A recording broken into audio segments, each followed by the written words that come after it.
Hello there. Welcome into a Tuesday edition of the show. So glad to have you, whether you're listening on your radio, streaming the show online at extrasports1300.com, or you've downloaded the Extra Sports 1300 app to do your listening.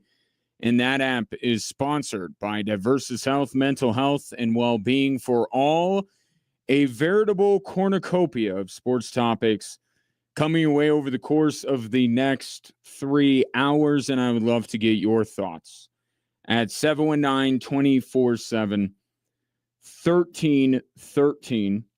You can call or text into the show. You can also hit me up on Twitter. I'm at Gingerly Tweets. So I'm going over what we saw on Sunday with the Denver Broncos and what we have seen with Bo Nix and the Denver Broncos for certainly 2 of the last 3 weeks, right? The Philadelphia game, not as crazy as the Giants game, but still kind of the same, followed the same formula, right? Fourth quarter Bo Nix defies logic. It really does. I mean, you just look at, he is pedestrian for 3 quarters. And then in the fourth quarter, he just becomes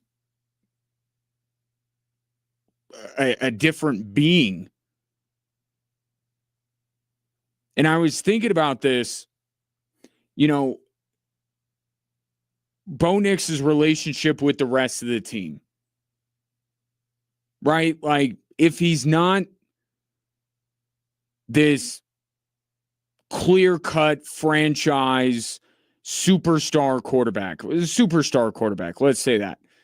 And you know the names of the superstar QBs that can kind of do things despite what maybe is going on with the rest of their team, right? Whether it's personnel, whether it's just the way that they're playing, that you know the names. They're the guys that can just elevate beyond all that and still produce. And through 3 quarters, Bo Nix is not that. He's very much dependent on the way that the rest of the team is going. If the team can't run the ball, then Bo Nix struggles. If there are penalties, and they get behind the sticks, Bo Nix struggles. Like, he's not able to extricate the Broncos from some of these, spots they find themselves in. And then the fourth quarter comes around, and it just, none of this other stuff matters. Case in point, you may have seen or heard that the Denver Broncos are the most penalized team in the National Football League. And not by, in terms of yards, not by a slim margin. I mean, they are easily the most penalized team in the NFL in terms of total yards. And I looked at it quarter by quarter, because here was the hypothesis I had. Well, if Bo Nix is so different in the fourth quarter, then clearly the Denver Broncos as a team are different in the fourth quarter. All this stuff about, if they don't run the ball through 3 quarters, or they have penalties in the first 3 quarters, or all that stuff must go away in the fourth quarter to allow Bo Nix to do what he's been doing. Quite the contrary. In both the Philadelphia game and the New York game, the Broncos as a team had more penalties in the fourth quarter than they did any of the 3 previous quarters in both of those games, which just lends itself to how crazy it is what Bo Nix is doing in the fourth quarter, because the team around him in a few different ways is actually not getting better. And in that way, Bo Nix has rescued the Denver Broncos in 2 of the last 3 weeks, but only in the fourth quarter. It is a remarkable phenomenon, is it not? And I'm not going to bring up the name I'm thinking of because that's a pejorative around these parts, and I'm going to be accused of, being sliding Bo Nix, and I'm insulting him because I dare bring up the name of the last Broncos quarterback that seemed to kind of lie dormant for 3 quarters and then suddenly come alive in the fourth. That's your insecurity about who he is, not mine. Okay, that's a real comp. I'll give you another one. John Elway. Okay, let's just put it out there. Because John Elway once led the Denver Broncos as a rookie back from 19 points down in the fourth quarter to win a game. It was against the Colts. 1983. Okay, so you tell me which end of the spectrum you think Bo Nix is closer to at this point in his career. Is he John Elway or is he Tim Tebow? I'll say the name. And if you think that if this is John Elway, if this is the John Elway reincarnate that the Broncos have at quarterback, let me know because, especially yesterday, but quite a bit, I get a lot of, you're not giving the Broncos credit, da-da-da-da-da. Okay, so you tell me that you think Bo Nix is John Elway.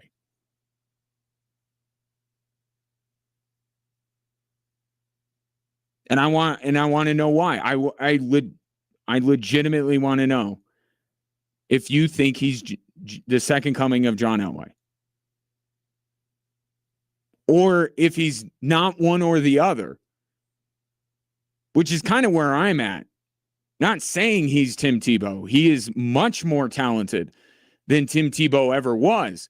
But the fact that Bo Nix can be pedestrian for 3 quarters and in 2 of the last 3 games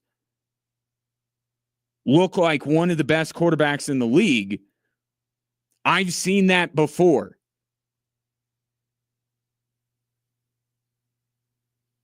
More recently than John Elway with the Broncos organization.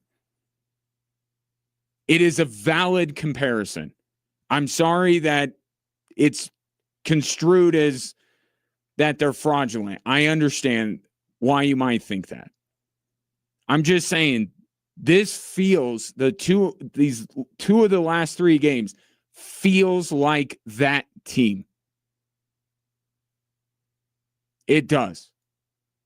Bo Nix is more talented than Tim Tebow. He's also not John Elway. We're just trying to calibrate where he is on that spectrum.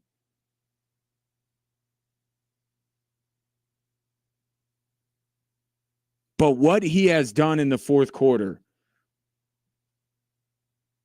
is truly unbelievable.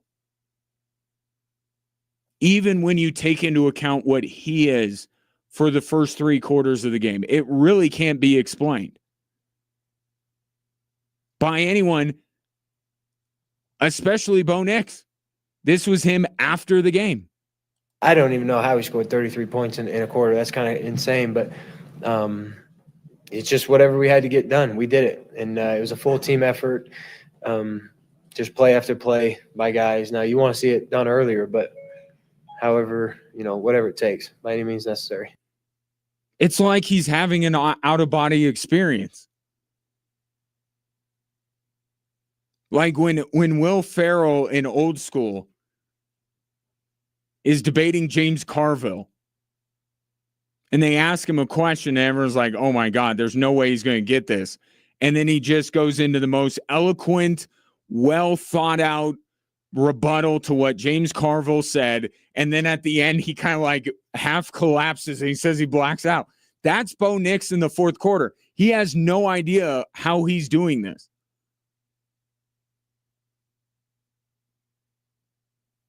But he's doing this. This is 2 times in the last 3 weeks that he has done this. And you actually, the rabbit hole that I found myself going down last night, I think look, 2 of the last 3 games, especially the Giants game, it's going to exaggerate the stats a little bit. It's going to puff them up. We're still less than 2 full seasons into Bo Nix's career here. So any unbelievable game like fourth quarter like he had is going to inflate his stats.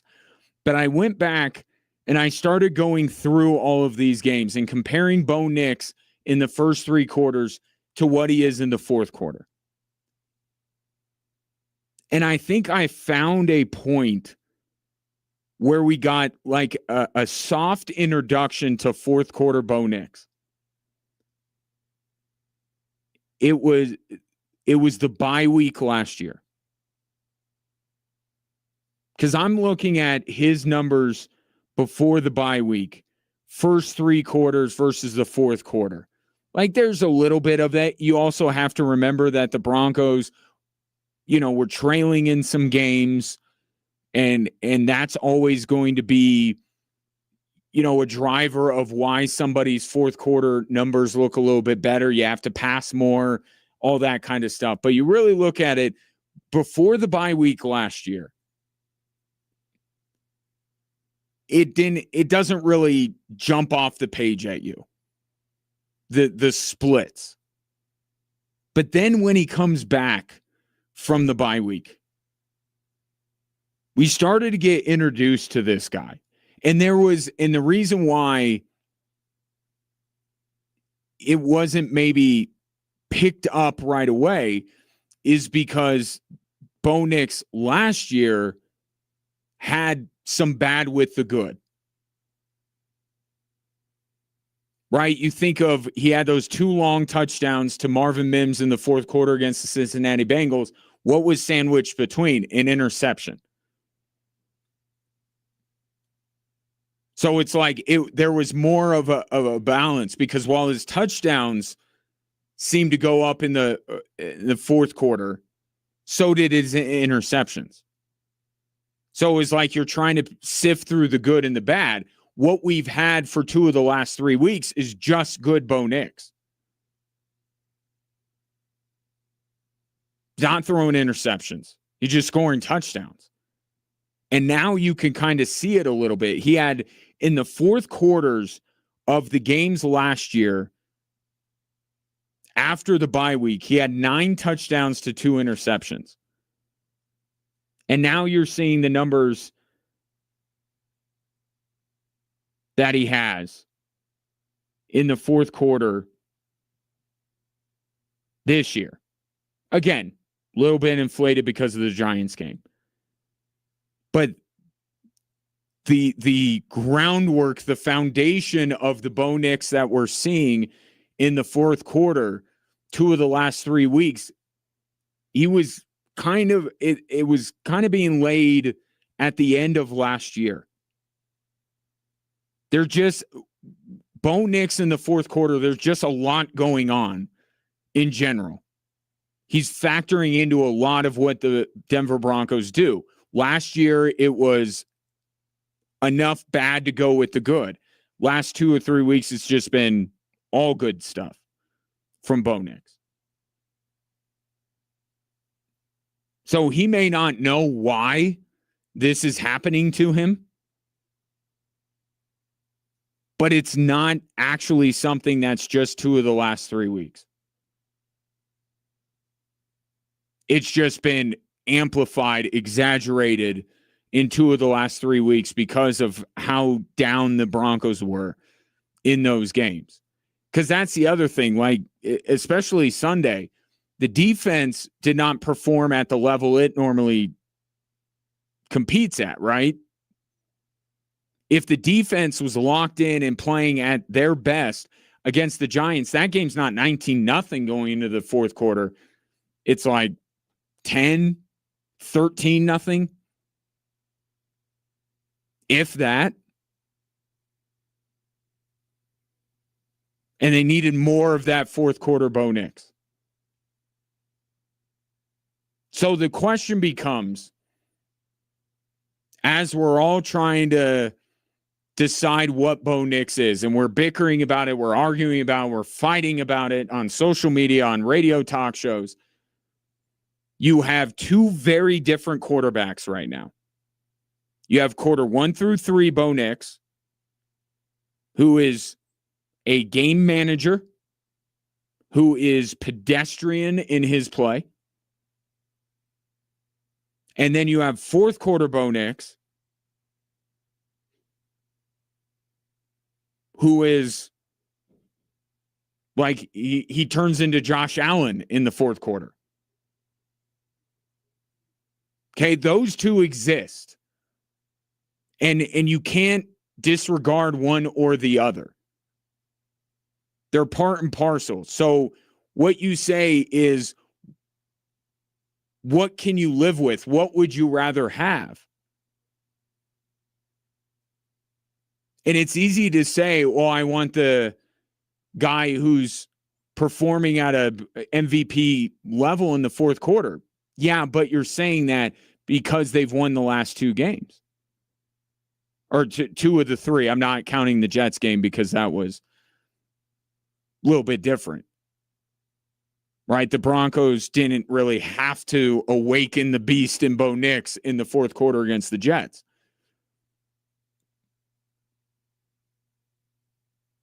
You want Bo Nix fourth quarter and you deal with 1 through 3, or are you more troubled by quarters 1 through 3, or think that's more who Bo Nix is and will be over the long term? Where is your primary concern? Because I'll tell you, or I won't tell you what Sean Payton's bigger concern is. I will let Sean Payton tell you himself. There's a sense of urgency, certainly. And I would say the one thing more concerning is us playing better in the earlier quarters, including him. So I think that's the key. Look, it's been encouraging that we've been able to finish some games. And yet, I said this to you guys yesterday, we're going to play in bigger games. And, we're going to have to be a lot more efficient in the first half of games. Sean Payton's more fixated on quarters 1 through 3, Bo Nix, than he is quarter 4. Are you? 719-24-7, 1313. And how do the Broncos go about being better in quarters 1 through 3? Sean Payton had some thoughts on that as well next on Extra Sports 1300.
The latest national keyword for the 5K a day. It's your chance to win $1,000. It's vault, VAULT. If you text that to 95819, you will be entered to win $1,000. We're giving away that much 5 times a day, Monday through Friday, as a part of the 5K a day. Is Bo Nix Tim Tebow or is he John Elway? I feel like we have our parameters here because both of those quarterbacks had a knack for being at their best in the fourth quarter, which, as I illustrated in the previous segment, that's what Bo Nix has done. Like, you look at the numbers and you just watch the games, right? Sometimes we get so bogged down in numbers. You watch the game just like I do. You see what Bo Nix is in the fourth quarter as compared to the rest of the game. It's different. It's a different guy. It's a different quarterback. And you could say the same thing to an extent about, you could absolutely say about Tim Tebow, and you could say it about John Elway, right? The difference with John Elway is he was pretty amazing quarters 1 through 3 as well. Whereas Tim Tebow was absolutely nothing through 3 quarters, and in the fourth quarter, he had his out-of-body experience. And I think the truth, like it so often is somewhere in the middle. He's not going to be one, and he's not the other. But where on that spectrum is he going to fall when all is said and done?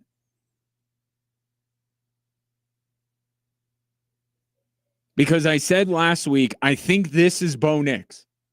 Good, bad, or indifferent. However you feel about Bo Nix, I think this is who he is. I don't think that there's a quantum leap coming in his play. That's not to say that there can't be little improvements along the way, but I just, with a guy that has played as much college football, high-level college football, and now we're, getting towards the midway point of year 2 with all the, science, if you want to call it that we put into quarterback development.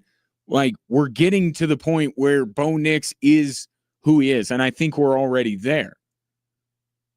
It's what can you live with and what, because I think even the most ardent Broncos supporter can understand how Sunday was a little bit wacky, right? Bo Nix did something that's never been done in the history of the NFL. I think we can all agree that's a little bit of an outlier, but the idea that Bo Nix elevates his game despite for 3 quarters looking quite pedestrian, that's not a new phenomenon. It's just that Sunday was the grandest example that we have gotten so far. Now, Sean Payton seems to be a little bit more fixated on quarters 1 through 3 because in order to win big, win the ultimate prize, it would behoove you to have a quarterback that quarters 1 through 4 was able to perform. Right? Making an example out of another sport. Robert Ory. Right? Robert Ory was key on multiple franchises championship runs. Right? But could they rely on Robert Ory consistently? Did he get them there? Did he put them in a position to win, or did he put them over the top? Whereas if we're taking a Laker example, Kobe or Shaq did it for the entirety of the game. They had that fourth quarter elevating their game that Robert Ory was his whole identity. They had that in the fourth quarter, but they also had it before. It's the same thing with NFL quarterbacks. And that's what Sean Payton, with Drew Brees, he had one of those guys. And what's frustrating him, what's concerning him, is that Bo Nix keeps waiting around till the fourth quarter to be at his best. And I think it's Sean Payton saying it without saying it. If we're going to get to where I want to go or where I think this team can go, that can't be the case. I don't need that Bo Nix every fourth quarter. He wants to spread it around quarters 1 through 4. And Sean Payton has talked a lot about, he's a great admirer of the Detroit Lions. Right? And part of it is because he has a great affinity for Dan Campbell. Right? One of his former assistants.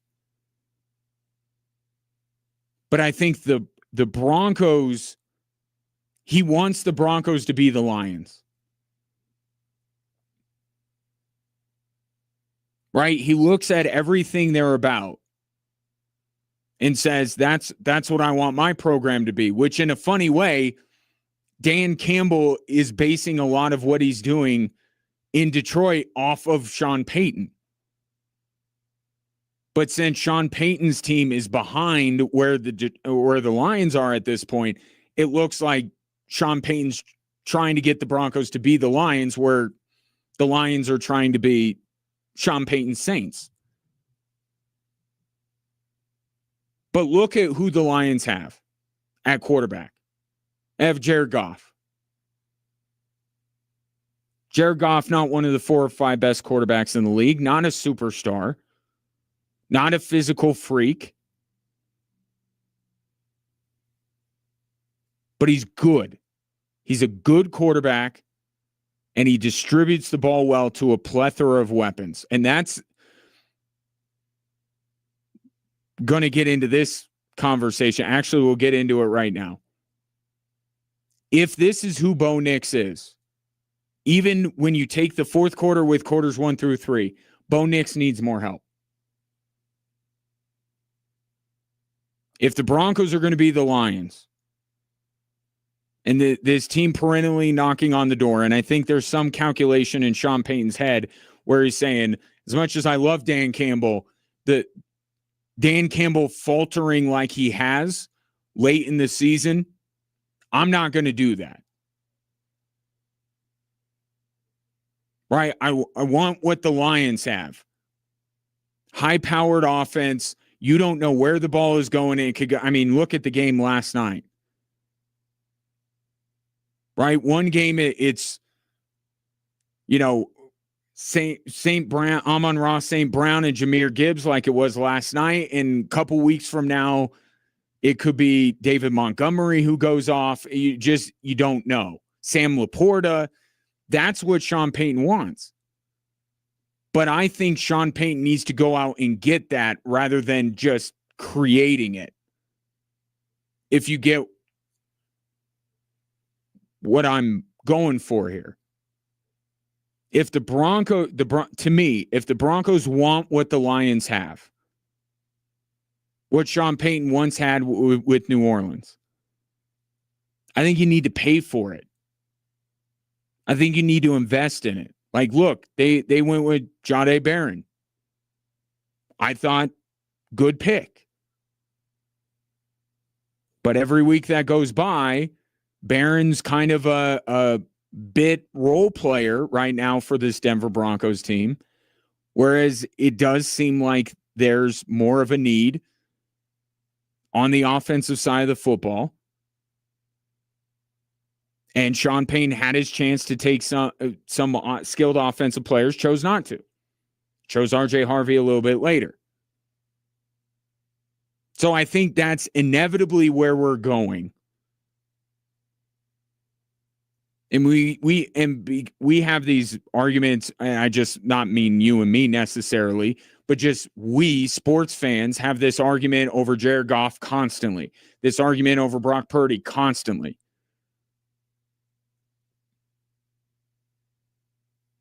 Right? But what has made Brock Purdy and Jared Goff work is by having a lot of talented skill position players around them. And I think that's where we're leading with Bo Nix. Even with this fourth quarter Bo Nix that has been a thing, I still think that there's a time that's going to come when the Broncos are ready to take whatever the next step looks like beyond wherever they finish this year, where they're going to need to really invest in the skill positions around Bo Nix. And maybe that's the way to unlock some of what you see in the fourth quarter from Bo Nix in quarters 1 through 3. And something Sean Payton said in his Monday conference call kind of fortified my belief. He was kind of being asked about, quarters 1 through 3 and what can be done about that. Here's Sean Payton. I think you start with who. Who is it we're asking to do certain things from a personnel standpoint? There may be some guys playing time go up and some might begin to diminish. But you look closely at the personnel, then you look at the scheme, and does it fit us? So let's start, because I think the scheme thing is important, and Aaron just texted something in that immediately goes to that. So I will get to that text that you sent in, Aaron, because I think you're spot on. But let's start with the personnel side of it. I don't think this is a new thought that has popped into Sean Payton's head. I think he's been thinking about this for a little while about, am I using the right personnel? And I'm looking at the snap counts. I know last week is going to be a little bit difficult because it wasn't a game that the Broncos had to go all out, throwing the football like they did against the Eagles and then against the Giants. I know Bo Nix ran the ball for multiple touchdowns, but the idea that when you're behind, you're going to put more receivers out there, more pass catching talent, because you got to get points on the board quickly, right? But you look at Cortland Sutton against Philadelphia, he played 95% of the snaps. Against New York, he played 94. We're not talking about Cortland Sutton. Sean Payton's not talking about Cortland Sutton, right? He's good. J.K. Dobbins, he's been pretty consistent in his usage. I don't think Sean Payton is questioning his usage of J.K. Dobbins. Here are the players that I think he's wondering about. This Franklin, Mims, Bryant group, like the guys that we were talking about, who's wide receiver 2. I think he's rethinking or really looking at those people. And if you look at snap counts from the Eagles game till the Giants game, Troy Franklin went up about 3%. Negligible. Marvin Mims jumped. Even from the Philly game, Marvin Mims' usage jumped. So I think there you can read into it that Sean Payton wants Marvin Mims on the field a little bit more. And we're not just talking about the fourth quarter. We're talking about the entirety of the game. A lot more Marvin Mims on Sunday than certainly there was against the Jets. And even when the Broncos were down and needed quick scores, Marvin Mims wasn't out on the field as much as he was on Sunday. Meanwhile, you're starting to see Pat Bryant trend downwards a little bit. So one guy that I think Sean Payton feels like he needs to have on the field more is Marvin Mims. Here's the other part. RJ Harvey and Tyler Bidet. RJ Harvey, he hasn't gotten his Joker wings yet. All this kind of stuff. In these games where the Broncos had to rally against the Eagles and the Giants, the guy who had more reps than RJ Harvey was Tyler Bidet. And you notice that Tyler Bidet was in the game quite a bit on Sunday.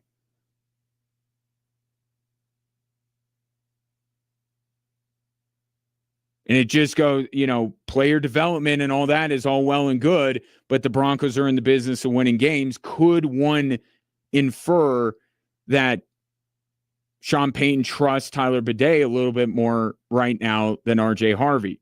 And then I think the one that's to come, even though it sounds a little bit counter to my point, I think you're going to see more Adam Troutman.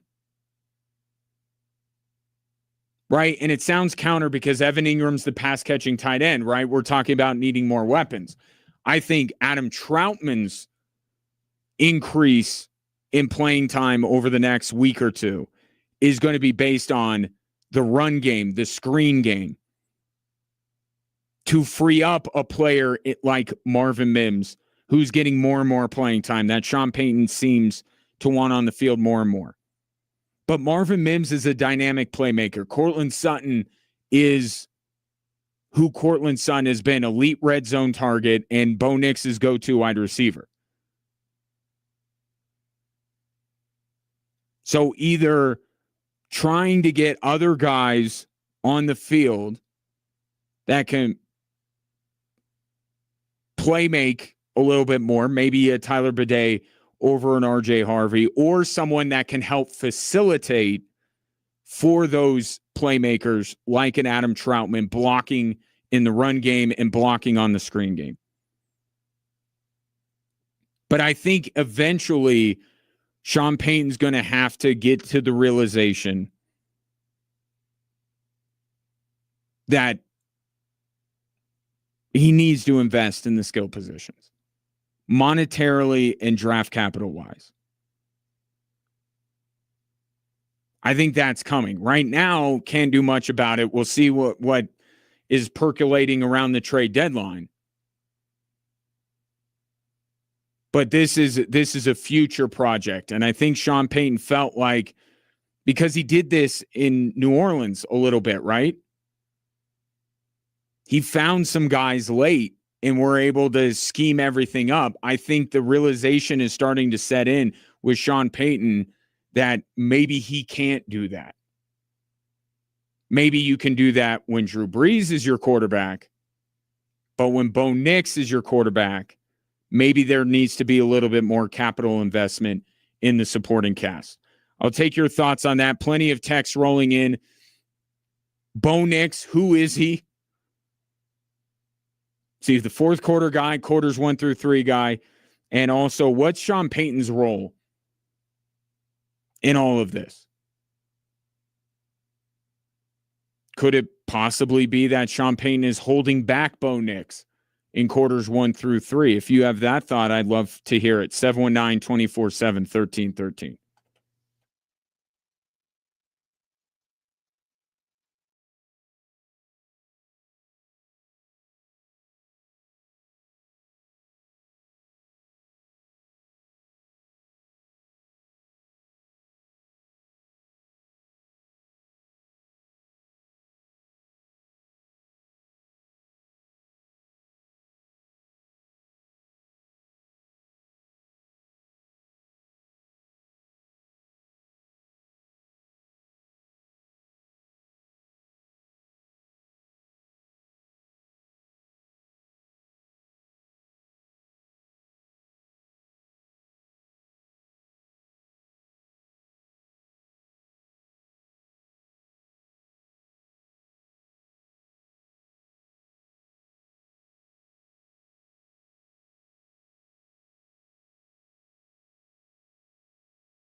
Taking your thoughts on this Tuesday. You can text or call them into the show at 719-247-1313. Let's get to a few of these. Aaron, I mentioned your text. I'll get to it right now. I think that Sean Payton hasn't figured out how to utilize Knicks well yet. Whether it's using the hurry up or something else, the Broncos need to figure out how to manufacture pressure. Certain people get into their own heads if given too much time in the long huddles. Slow time getting to the line seems to shake Knicks' confidence. He plays really well when he doesn't have time to overthink. I think you are absolutely spot on. I think if we had to boil it down, and it's never one thing, but I jotted down two things in this partnership between Bo Nix and Sean Payton that I think are, because I think Bo Nix, who he is as a quarterback, is going to require more at the skill positions than he currently has. Right? They did very well with the offensive line. They built that first before they put Bo Nix behind it. They've done a good job. But I think they're going to have, and I'm not saying they have to completely overhaul. Cortland Sutton's fine to have. Marvin Mims is fine to have. J.K. Dobbins has been very good. Like, it's not like you have to start from scratch, but I think there's an investment, whether it's in free agency or in the first round of next year's draft, that the Broncos are going to have to get Bo Nix some help. I think there's that.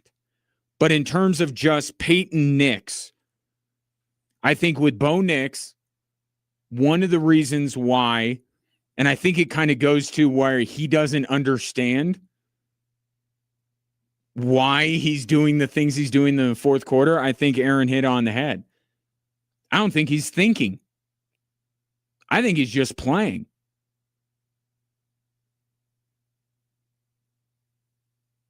And that brings up the natural question, is Sean Payton forcing him to think? Because here's Sean Payton's side of it. In the fourth quarter, you're seeing him, especially on Sunday, lean in to something that Bo Nix has. And I said this, Bo Nix with his legs is more than what I believe Bo Nix is as a thrower of the football. If you just take Bo Nix, evaluate him as a quarterback, as a thrower of the football, you know where I stand on him. And it's in the game manager realm, right? As much as that might be viewed as a pejorative. But there are some really good ones, like Brock Purdy. 49ers have been to a Super Bowl with Brock Purdy. Jared Goff has been leading one of the NFL's best teams over the last few years. Doesn't have to be a pejorative. But I think that's what Bo Nix, the thrower of the football, is more often than not. But if he runs, designed runs, like the ones that the Broncos had on Sunday, now Bo Nix is something more. So I think right now, if you just narrow it down to Peyton and Nix, and what are they doing differently, maybe in quarters 1 through 3, that they're not doing in the fourth, I think it just boils down to they have no other choice. Right? Like they just got to go. You throw the best laid plans out the window and you say, what's going to work on this play? Not setting up this for this down the road and all that, just playing ball. Bo Nix, when he's just playing ball, is what you're seeing in the fourth quarter. What you're seeing Sean Payton in the fourth quarter do is, as frustrating as it is for him, okay, I just got to do what's going to work on this play. I just got to lean into what my quarterback can do at this stage in his career, and that's why you're seeing him run the ball a little bit more effectively. But I think I think it's not that Bo Nix is more as a thrower. I think that Sean Payton is very much coaching him and game planning for who Bo Nix is as a thrower of the football. But what he's omitting is Bo Nix as a runner. And if he gave it more of a chance, even with the injury risk, could we see more of what we see in the fourth quarter from Bo Nix in quarters 1 through 3? This text coming in, man, you guys got some thoughts today. From the 719, while Bo Nix's performance in the fourth quarter was really good and got Denver the win, let's not overlook the huge mistakes made by the New York Giants. And then goes into all the mistakes that were made. I laid those out yesterday, and I was just on the phone with Aaron during the break, And yes, Sunday was more, and it got people a little bit torqued off yesterday because I led the show with how that game was more about the Giants collapsing than the Broncos winning. I can put it a different way, and I did when Aaron called up. I said, why you saw Bo Nix go so berserker in the fourth quarter. 2 touchdowns, passing 2 touchdowns, running, an insane performance for the ages. Why you saw that performance is because of the Giants' collapse. But what I was alluding to at the beginning of the show was that Bo Nix being better in the fourth quarter than he is quarters 1 through 3 and making plays in the fourth quarter that he can't seem to make quarters 1 through 3, that guy's been there for a little while now. It's just when you have a team collapsing like the Giants, that's when it becomes a performance in the fourth quarter like you've never seen. Which goes to the point that, yes, it was more about the Giants' collapse on why the Broncos won that football game. But it's not to say that Bo Nix, that the Broncos would have been shut out. I think the Broncos would have gotten on the board. I just thought they were going to run out of time. And the Giants helped them not run out of time, gave them more time. Let's take one more from the 719 before we break. I didn't hear this interview earlier on the Rich Eisen show, but saying somebody from ESPN Sports Center was at the Broncos game. He was saying that the Broncos game will be remembered for the next 30 years. It is tough enough being a Broncos fan this season. How about cutting them some slack? I'm not going to wave the orange and blue pom-poms. That's not how I operate. But the Broncos are a good football team. I don't want to lead people to believe that I don't think that the Broncos are a good football team. I just question whether they're capable of the highest heights. And I keep going back to, that's the standard that Sean Payton is instilling. That's the goal here. So I'm looking at that goal and I'm saying I don't see this Broncos team as currently constituted getting there. But there is a lot of other outcomes to this season in a lot of different versions, if you will, of who this team is that can be quite satisfying as a Broncos fan. But I'm holding them more to the same standard that Sean Payton is. And if that's not where you're setting your sights,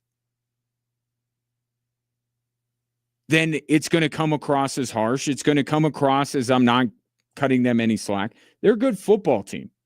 They have the best defense in the league.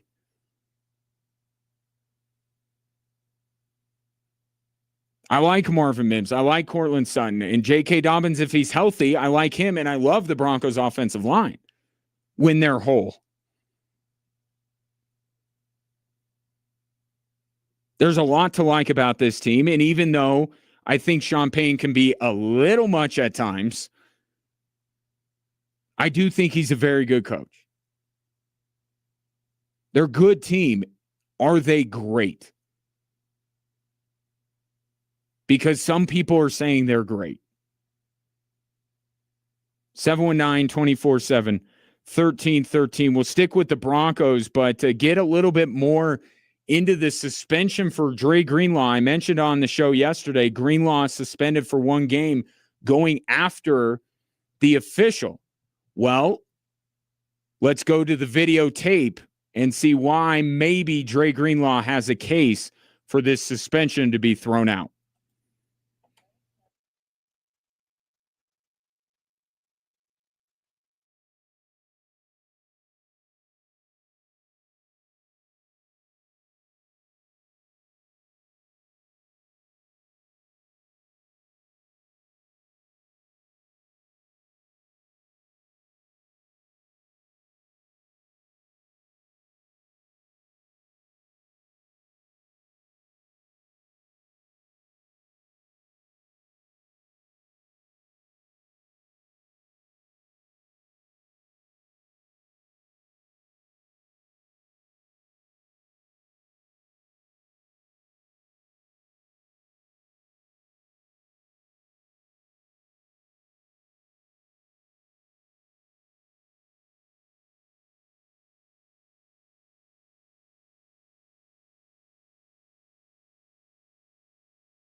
Welcome in hour 2 on this Tuesday. Appreciate you joining this show, whether you're listening to the show or watching the show on our social media platforms, YouTube, Instagram, Facebook, Twitter. We're on all of those at XTRA Sports 1300. While you're there, like, subscribe, follow, drop a comment, tell your friends. Love to have them as well.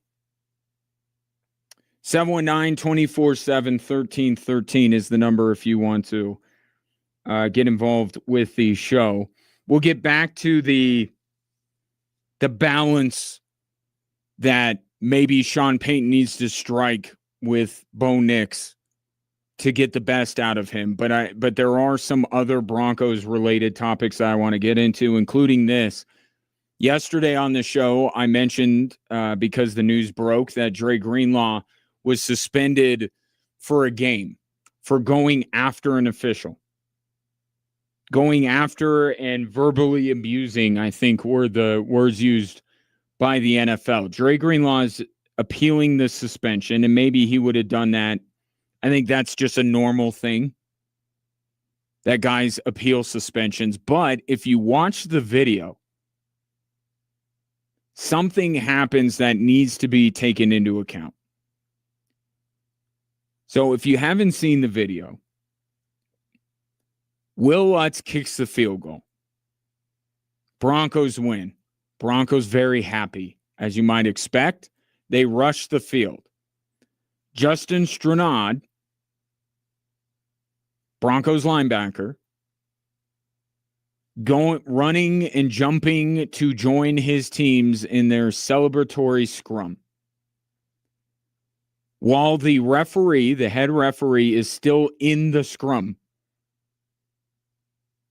Right? He's officiating. Now he's trying to leave. Justin Stranad is right there. And you see in the video the referee kind of push Stranad out of the way and then go on his way. And Dre Greenlaw is right there and immediately chases after him. Now, Broncos aren't meeting with the media today. So we're not getting any reaction from Sean Payton, and I don't know if we're going to get a reaction from Sean Payton. It feels like that's going to be on his no-no list along with injuries. But it appears from the video that Dre Greenlaw was reacting to the referee pushing Justin Stranad or attempting to push him out of the way. Let's be real here. The referee is a grown man, but Justin Stranad is a really grown man. Okay, so let's not make Justin Stranad or any Bronco player look out to be a weakling because he was pushed by a scrawny referee. Okay? This isn't an assault and battery from the official. So let's calm down on that far outer reaches of social media. But the referee did try to push Justin Stranad out of the way. Was he pushing him because he hates the guy? No. Was he pushing him away because he hates the fact that the Broncos won and he was trying to rig the game for the Giants, and that's why he called Riley Moss for the defensive pass interference? You're smarter than that, and this show has more intelligible conversation than that. He didn't want to be caught in a scrum with a bunch of 250-pound dudes celebrating a win. But the question here is whether Dre Greenlaw's reaction is understandable.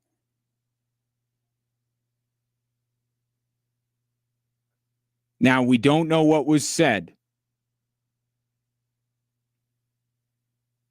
Right? So maybe there's a few words in there that you should not be saying to who is still an authority figure on the football field. So without that information, we don't know what he said. Is it okay that Dre Greenlaw followed the referee down the field?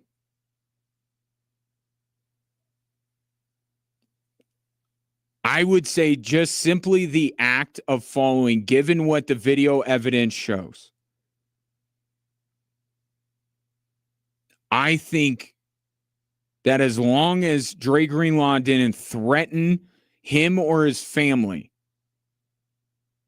If he got in his face and said, don't push my teammate, even if he maybe dropped some coarse language, if it was just about, don't push my teammate, what are you doing pushing my teammate?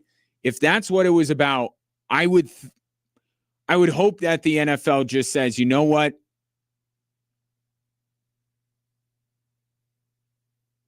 We won't suspend you.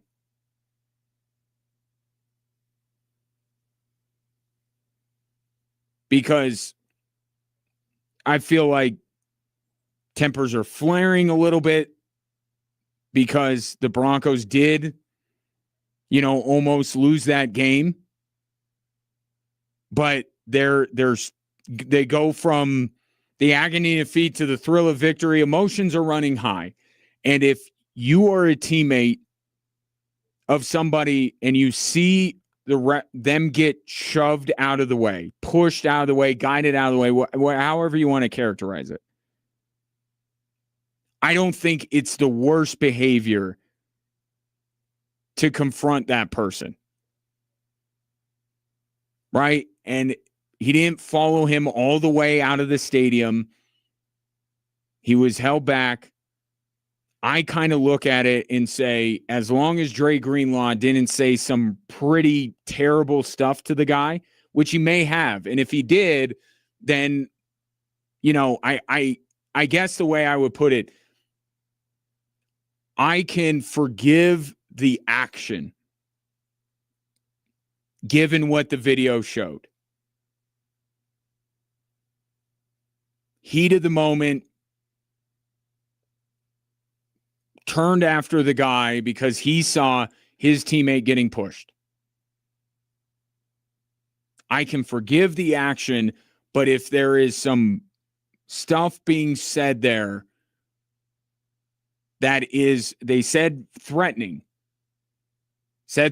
So what does that mean? Can you be verbally threatening somebody just by yelling at them? Or is it the words that you say?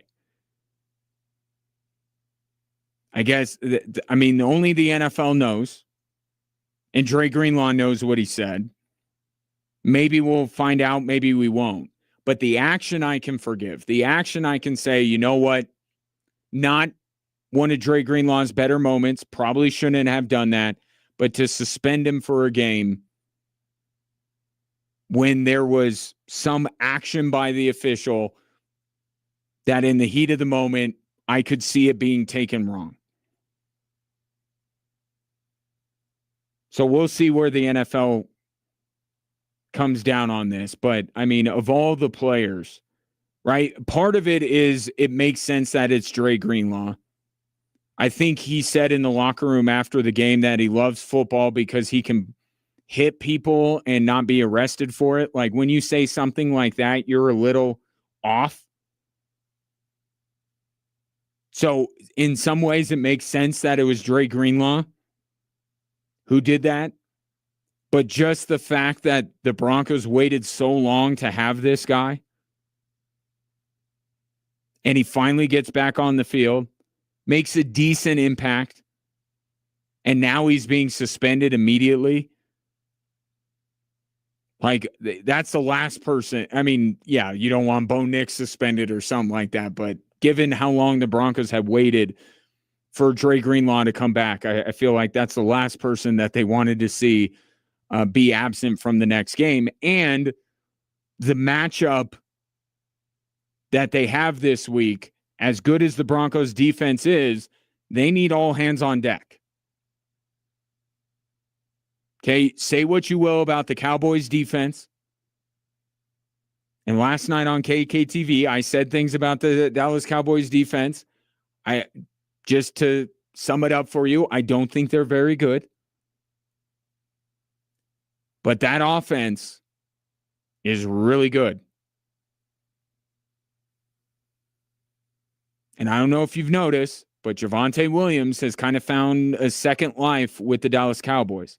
You have Javonte Williams, you have CeeDee Lamb, and you have Jake Ferguson. Broncos had a little bit of trouble with the tight ends again on Sunday. They've had some problems with tight ends. Tyler Warren in the Colts game. The Gadsden guy for the Chargers.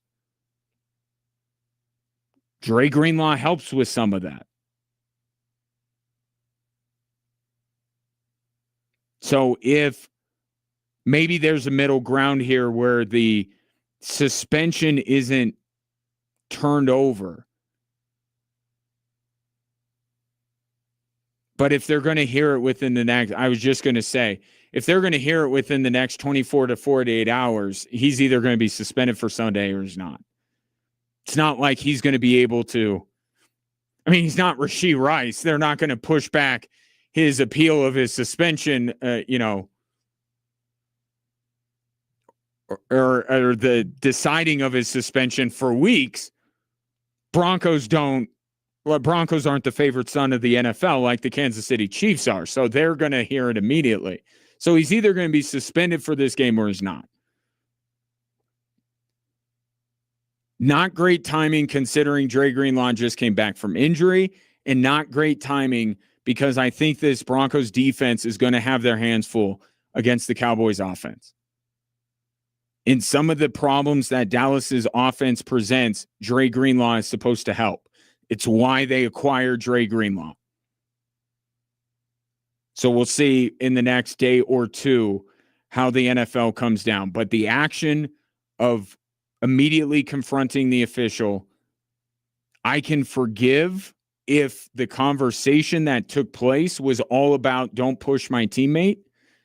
If Dre Greenlaw took it beyond that, coupled with the action, then I think that the suspension will probably be upheld. 719-24-7-1313. Take your thoughts on Dre Greenlaw's suspension. We'll continue with this Tuesday edition of Drive Time Sports right after this.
That national keyword for the 5K a day is good. GOOD. If you text that to 95819, you'll be entered for a chance to win $1,000. It's just a little something we're doing to say thank you.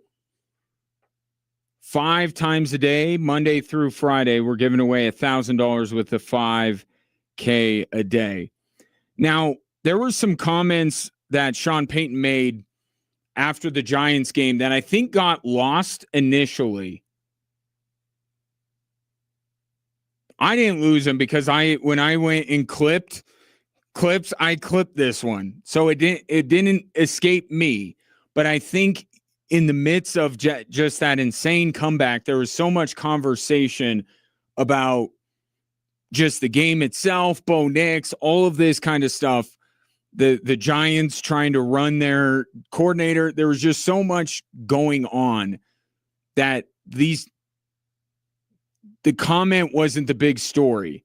If that would have been a pretty pedestrian win or loss by the Denver Broncos, I think a comment like Sean Payton made would have been the story. But because that game was so insane, there was so much other stuff to talk about. Well, as yesterday went along, it started to gain some momentum. And I'll play you what the audio was. Here's Sean Payton complimenting Jackson Dart. Or was he actually complimenting Jackson Dart? You know, they found a little spark with that quarterback. I was talking to John Mayer not too long ago, and I said we were hoping that change would have happened long after our game.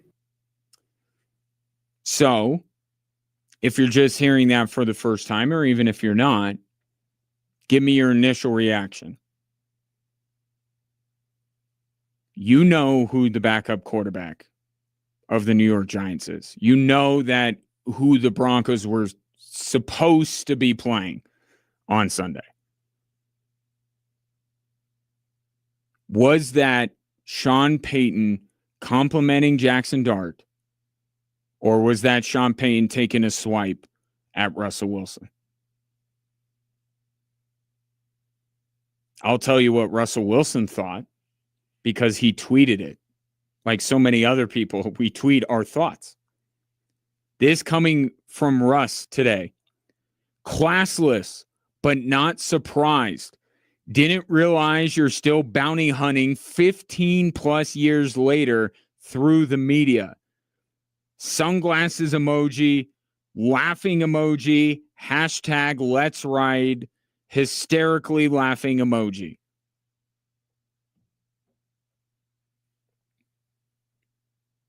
Russell Wilson thinks that was a shot at him.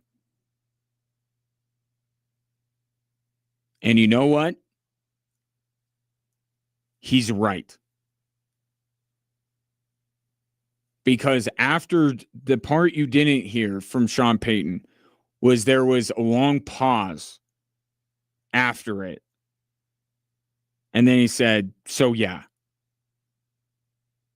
Like almost a letting it sink in what he was saying, and then we move on.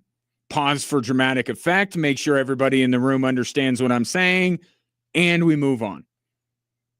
That was 100%. At least equal parts praising of Jackson Dart and sliding of Russell Wilson. At least it was equal. But I wouldn't put it past Sean Payton to take the opportunity to take a veiled shot at Russell Wilson. And act like he was actually impressed with Jackson Dart in order to do it. Although Jackson Dart through 3 quarters he's the antithesis of Bo Nix. Jackson Dart through 3 quarters is awesome. 4th quarter, not so much. So 2 things here. One, clearly, even with the laughing emojis, clearly that struck a chord with Russell Wilson. He is somebody that almost annoyingly so takes the high road. Right? Publicly. because behind the scenes, you have heard a ton of stuff, as I have, about Russell Wilson and how he relates to the common man. And whether he feels like he is somewhat above other people. Those kind of things came out. But he's always been somebody who has had a very carefully crafted public persona. Right? And it's always him taking the high road. It's always him.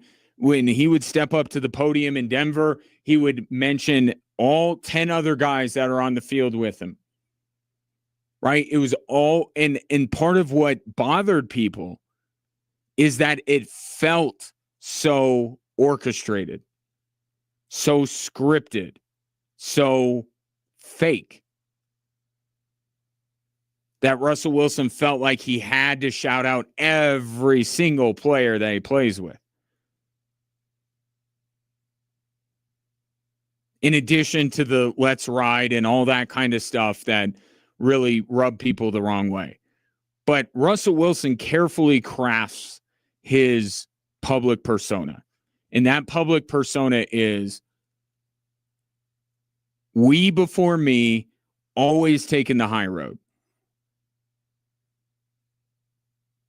So this is out of character for Russell Wilson. And again, he tried to chase it, tried to soften it, but the message was received. This bothered him. That first word is everything you need to know. Don't even worry about what Russell Wilson says after it. He said classless. Classless. That's a word you want to use when you want to cut someone to the core. In a professional manner, I suppose, right? You could say some 4-letter words or derogatory terms, but if you're, I mean, you could almost feel the opposing forces within Russell Wilson's brain when he was sitting there staring at his phone. Like he just wanted to rip Sean Payton. And then part of him's like, you can't do that, Russ. That's not who you are publicly. You take the high road. You don't say anything about this stuff. And that war going on with him. So he's like, you know what? I'm going to find a middle ground. I'll hit him with the classless. I'll bring up Bountygate, which is not a proud chapter in Sean Payton's career. But then I'll throw in the laughing emojis.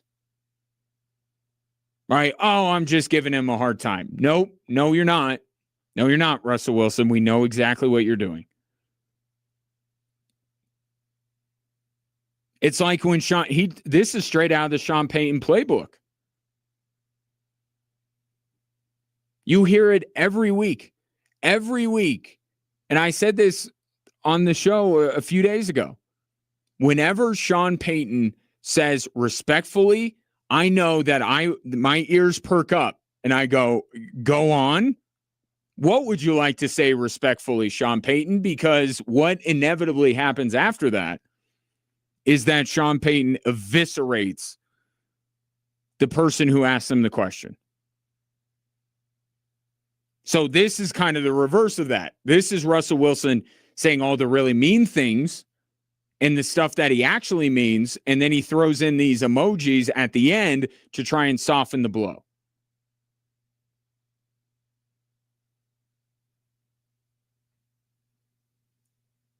Classless. You're doing what did he say about, he didn't say Bountygate. Didn't realize you're still bounty hunting.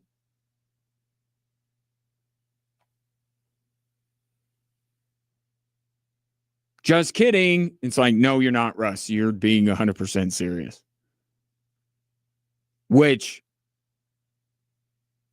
yeah, it's completely unnecessary. Here's the second piece of this. Why does Sean Payton feel like he has to keep going back to this well? Like petty Sean Payton can be entertaining at times, but he crosses the line, and I'll tell you where the line is. It's Russell Wilson. Like, I remember when Russell Wilson went to the Steelers. And throughout that season, especially early in the season, I was talking about how Russell Wilson was comparing to Bo Nix. And I got a flood of text messages that was like, come on, get over Russell Wilson. He's gone. He's long gone. You know who doesn't think Russell Wilson is long gone? Sean Payton. Sean Payton brings up Russell Wilson more than any Broncos fan and anybody that covers the Broncos in the media. And for the life of me, I can't understand why he's holding on to this grudge like he is. Like Nathaniel Hackett, he made the one petty comment, which, by the way, was him in defense of Russell Wilson, if you recall. But he made the one comment about Nathaniel Hackett. I haven't heard Sean Payton say another word about Nathaniel Hackett every day since. Right? He said the thing. He was trying to back up his quarterback, who at the time was Russell Wilson.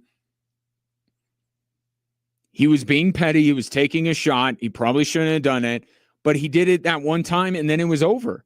With Russell Wilson, he keeps going back, and every time he talks about Bo Nix not taking sacks, it's like it's another like turn of the knife with Russell Wilson. Like, I love the quarterback I have. You know, one thing that Bo Nix doesn't do, he doesn't take sacks. You know what I love about Bo Nix? The fact that he doesn't take sacks. You know what I hate about quarterbacks? That they take too many sacks. Oh, sacks aren't an offensive line stat. They're more of a quarterback stat. In every single one of those comments he makes, you could just tag on the end of it, Russell Wilson. Bo Nix doesn't take sacks, Russell Wilson. Sacks are more of a quarterback stat, not an offensive line stat. ... Russell Wilson. I can't figure out why, and I couldn't figure out when I was listening to it, why all these years later, I know all these years, it's only been a couple, but still, like, it feels like Sean Payton wants to they spent a year together, not even a year. Essentially, he was only his quarterback for how many games? Right? And then he benched him. It's like he didn't even really deal with the guy for the last few weeks of the season. Why would somebody who represents such a short timeline in the grand scheme of Sean Payton's NFL life would take up so much residence in his head? Like, Russell Wilson is living rent-free in Sean Payton's head for reasons that I can't understand. The Broncos are better off. Sean Payton's winning. Russell Wilson is losing. But therein lies the essence of Sean Payton.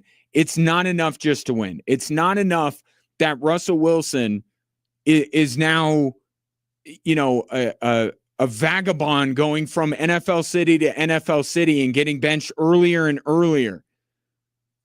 It's not enough that everyone is now on board with the idea that Russell Wilson, finally everyone's on board with the idea that he is completely washed. It's not enough that Tony Gonzalez and Richard Sherman are on national television destroying Russell Wilson and picking apart his Hall of Fame case. It's not enough that all this is happening. And the Denver Broncos, meanwhile, are at 5-2. They have a quarterback that they love. Everything's great. Why does he have to keep punching down here? I am not a fan of Russell Wilson, and you know that. But man, why Sean Payton feels the need to keep going back to this.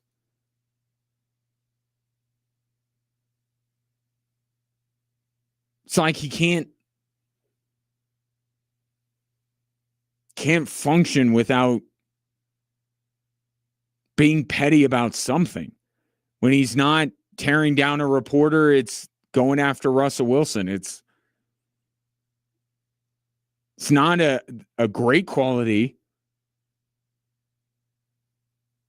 in a person. And I just hate that Sean Payne's making me side with Russell Wilson, because I'm absolutely siding for it. It is classless. And it's unnecessary. Why do we have to have story time with Uncle Sean where he talks about his private conversation with the owner of the Giants, where he said that he wishes they would have gone to Jackson Dart after the Broncos would have played him? Why is that of just, you heard the first part. You know, they found a little spark with that quarterback. He played well. He has a bright future. The end. He was asked, in fairness, about Jackson Dart. Okay, but you don't have to go down memory lane and twist the knife one more time. I got to imagine, in addition to it just being part of who Sean Payton is, I got to imagine the grievance that was filed with the NFLPA, where they went after the Denver Broncos, and all this stuff came up about how the Broncos threatened to bench him if he didn't. Like, I got to imagine that's where it became personal, and that's why Sean Payton just won't let go.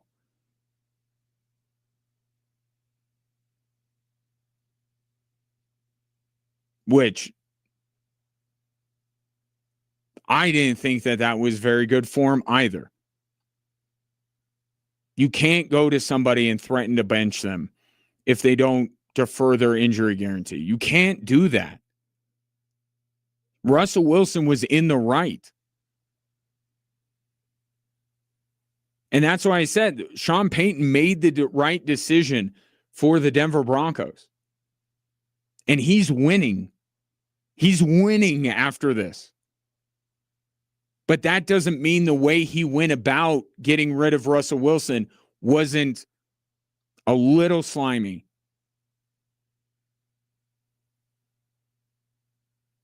And for him to take that personally, like Russell Wilson's attacking him, so every chance that he gets, he twists the knife and throws another body blow at Russell Wilson when the guy's on the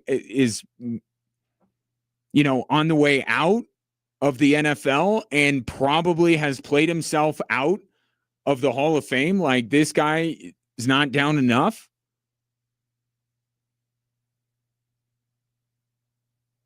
I don't get it. I don't get why he keeps having it. I think I know why. I just don't understand why Sean Payton can't be the bigger person here. And why he has to keep bringing this up, and why he has to take veiled shots at Russell Wilson every chance he gets. Take your thoughts on it. 719-247-1313.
Was Sean Payton taking a shot at Russell Wilson when he shared the fact he told John Mara, the owner of the New York Giants, that he wished that the Giants would have waited until after they played the Broncos to switch quarterbacks to Jackson Dart?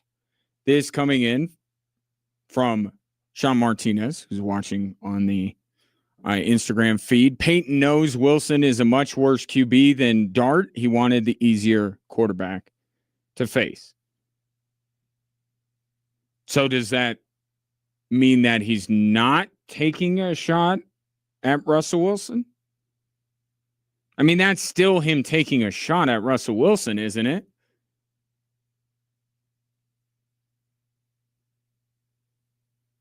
Right? If Jameis Winston was the starter before Jackson Dart and Sean Payton said the same thing, that would be construed as a shot against Jameis Winston.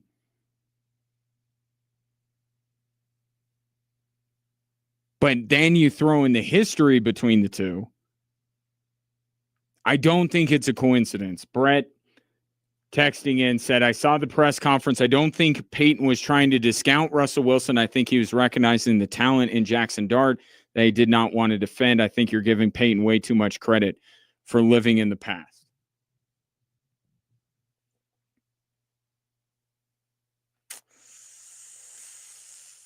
I don't know.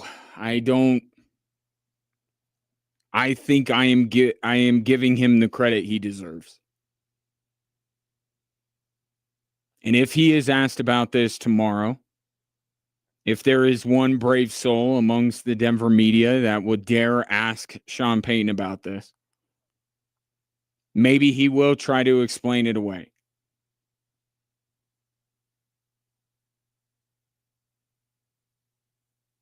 But there is a mounting amount of evidence piling up of Sean Payton taking at least a veiled shot at Russell Wilson.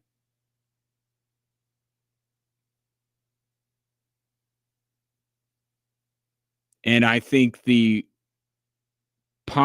overwhelmingly popular opinion, including the opinion of Russell Wilson himself. I mean, again, this is so unlike Russell Wilson to take to social media to say what he said. So clearly this cut him to the core. Clearly he has felt, like I do, that most of the time when Sean Payton brings up sacks for quarterbacks, that he is referencing Russell Wilson.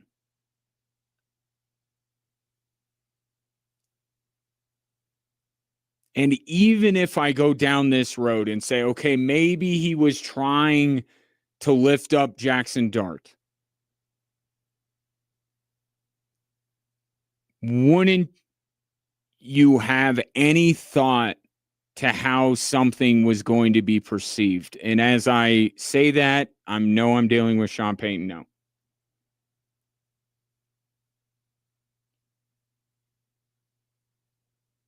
No, he wouldn't care. But should he? But that's even if I go down that road. I'm not. I think it was a shot. I think it was both. I think he legitimately likes Jackson Dart.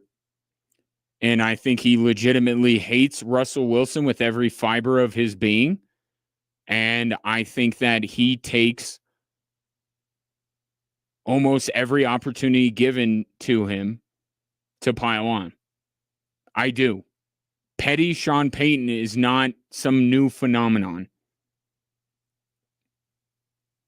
Right? It's not just all of a sudden like, whoa, I thought, Sean Payton was like Andy Reid, this big, lovable teddy bear, and just out of nowhere, he starts taking shots at Russell Wilson.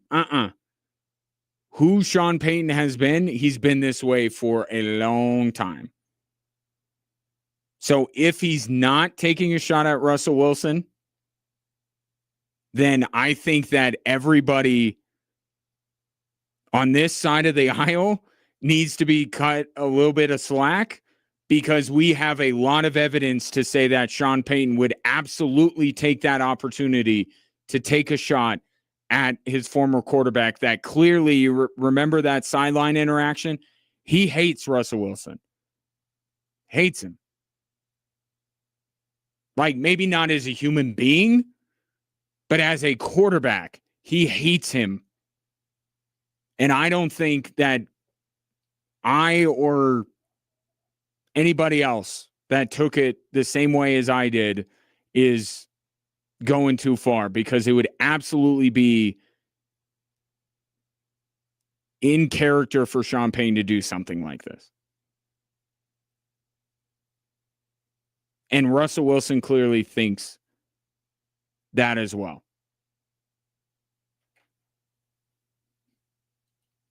Dave says he was taking a shot at Wilson for all of Broncos country.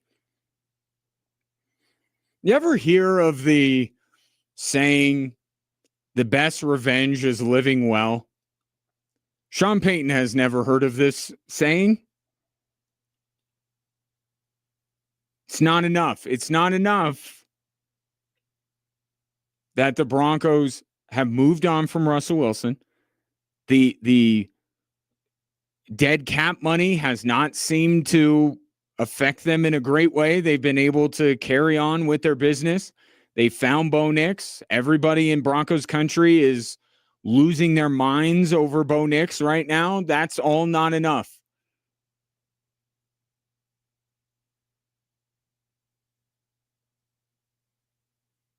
Yeah, it's probably not. That's fine. I don't think Sean Payton has to do it. I think, Dave, you can feel that way as a fan because we hang on to grudges. Sean Payton, I think a little bit more is expected of him given the position that he holds.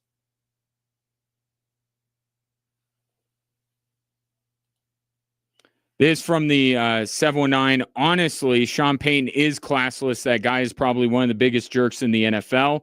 He's mad because he couldn't win with Russell Wilson. He thinks he's a QB whisperer when really Drew Brees made Sean Payton.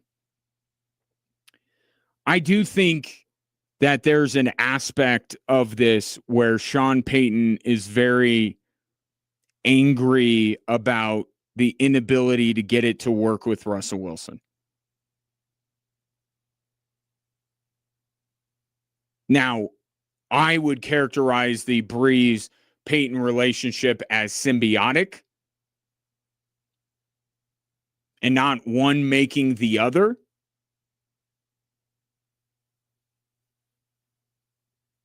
But then you go down the road to, you know, what he was able to do with Taysom Hill and Teddy Bridgewater, and we've been through that. We can kind of re-examine that part and say, you know, was it really a great feat to have Teddy Bridgewater go 4-0 against the teams that they went up against? But I would imagine that Sean Payton thinks very highly about his ability to work with quarterbacks. And the fact that Russell Wilson did so many things that he hated and he couldn't get those out of him led to his frustration. So I don't know if I totally agree with your characterization of the relationship between Drew Brees and Sean Payton. I think that they both helped each other out. We could, you know, Belichick Brady this thing and balance who did more for the other. And I think I would definitely side with Drew Brees on that. But I do think Sean Payton did some good for Drew Brees' career. And I do think that Sean Payton feels a certain way about his ability to develop quarterbacks. And I also think that maybe part of what we're hearing with Sean Payton, and I'll play some audio for you at the top of the hour regarding Bo Nix and quarters 1 through 3 Bo Nix versus quarter 4 Bo Nix. I think you're starting to hear the frustration in Sean Payton's voice about his current quarterback. Not to say that he's done with him or anything like that, but I think the frustration of why can't you do this? Right? I'll admit, I get that way sometimes here at work or at home with my kids. Like I never, chastise my children or anything, but there's a feeling that you get like, why can't you be good? Why can't you behave? Right? Or at work, like this is so easy for me. Why can't you, coworker, figure this out? Why is this so difficult for you? It's not a great thing to think. I'll admit that. Again, I don't vocalize it, which is the difference between Sean Payton and I.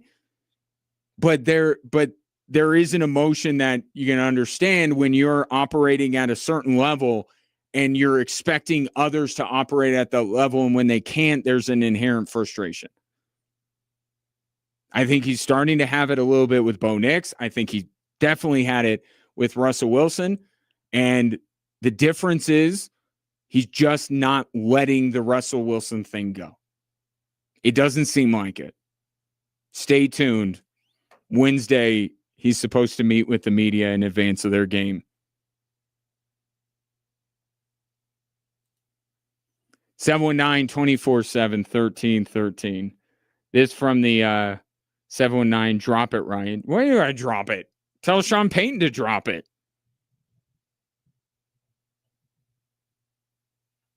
Yeah, I clipped it because it stuck out to me, but the only reason I brought it up today was because of Russell Wilson. Tell Russell Wilson to drop it. Tell Sean Payton. I'm the last person to drop it. 719-247-1313. I won't drop it. I'll actually pick it back up right after this.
Hello there. Welcome into a Tuesday edition of the show, hour 3 on this Tuesday. Glad to have you, whether you're listening to the show on air, online, or through the Extra Sports 1300 app, or perhaps you're watching the show on our social media platforms, most notably YouTube, but also X, Twitter, Facebook, Instagram. Hello there. At XTRA Sports 1300. A lively discussion today through 2 hours, and I look forward to keeping that momentum. If you want to attribute to it, 719-247-1313. You could call or text into the show. If you're on social media, you could just drop a comment on there. In the meantime, perhaps these 3 stories, all Broncos related today, will spark an opinion that you would feel compelled to share with me. Here are the 3 stories that are driving the show.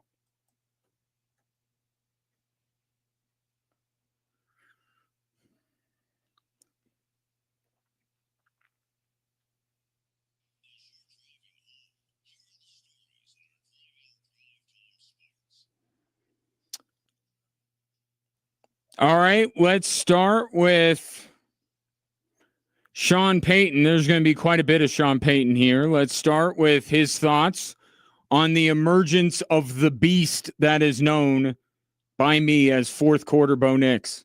There's a sense of urgency, certainly. And I would say the one thing more concerning is us playing better in the earlier quarters, including him. So I think that's the key.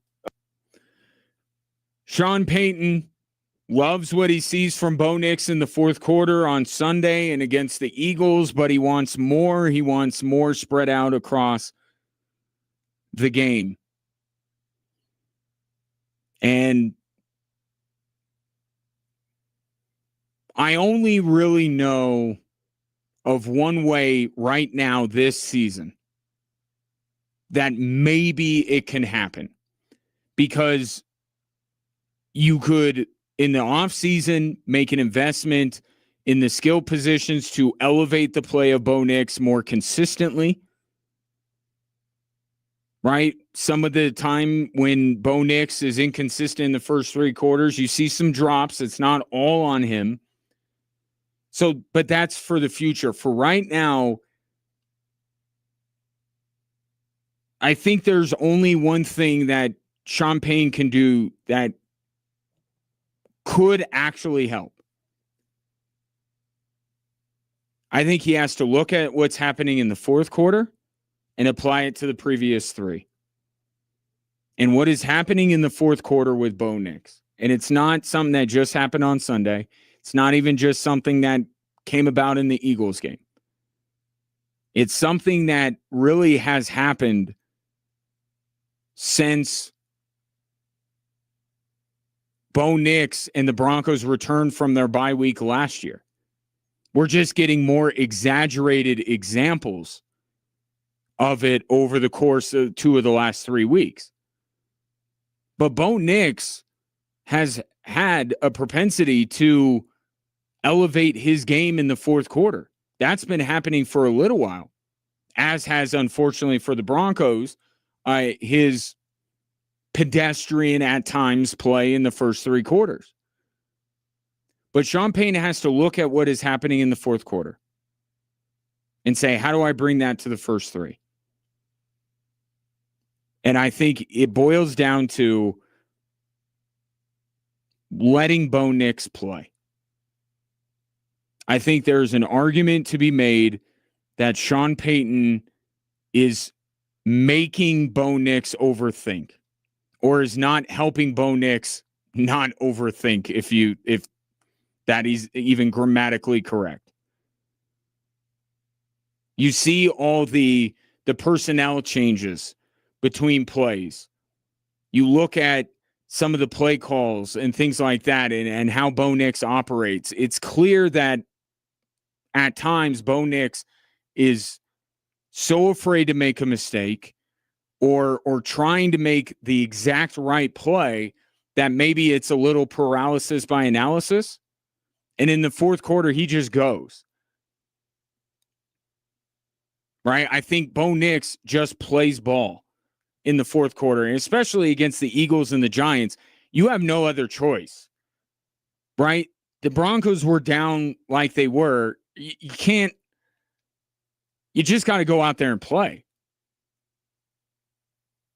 So Sean Payton, it can help Bo Nix do that. And some of it is, let's stick with the guys on the field, the guys that are producing. Let's not try and overthink this, bring in a bunch of different guys and do these hockey line changes between every play. There's some simplification. I know he doesn't want to hear about tempo. He said that in his postgame press conference. Okay, we'll leave tempo alone. But I think there's little things like that. But I think there's one big thing. And it's leaning into what Bo Nix does best. I think that Sean Payton is coaching Bo Nix correctly in quarters 1 through 3 in terms of what he is as a passer. And, this idea, like, they try to do the quick game. They try to do the RPO. They try to do the screen passes. They try to do all of this stuff. It don't work. But do they try the designed runs? And I know you can't go to the well constantly with that. But I think the only thing that can realistically be done this year to try and bring more of fourth quarter Bo Nix into the 3 quarters before that is to truly, even if it's not ultimately in the long term, what will get the Broncos to where they want to go, right? Because Sean Payton's thinking, look, you got to win from the pocket in the NFL. Lamar Jackson, Josh Allen, Patrick Mahomes, these guys had to learn how to win from the pocket. Bo Nix has to do the same thing. And I would agree, if Bo Nix can't beat teams from the pocket, the Broncos aren't winning.